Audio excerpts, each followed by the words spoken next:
Kaikki. Me tehdään teille nyt vähän pizzaa. Kyllä, kyllä. Erittäin maukasta. Nami. Täällä on meidän resepti. On just hiivan, joten nyt meillä on hiiva. Laitetaan hiiva meidän veteen. Se on siis tämmönen löntti. Hiipaussuolaa. Vähän lisää. Joo. Shukatutona. Nyt laitetaan jauhoja. Toikin on valmis. Tossa on se. Mut riksotit täällä pizzalla. Saatiin nää kastikeäänekset, eli meillä on tomaattipyrettä ja tomaattimurskaa. Valkosipuli. Niin. Laitetaan sitä. Nyt mä muotoilen tätä pizzaa. Sitä kävi muutama tapaturma tossa äsken, kun juteltiin muitenkaan. Niin käsi meni siitä läpi, mutta ei haittaa. Nyt me ollaan laitettu tomaattikastike.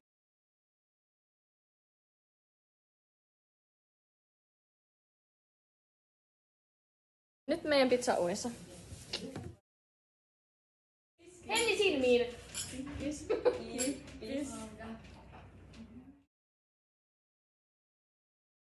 Le aromatise di Giraffi Mussomeli.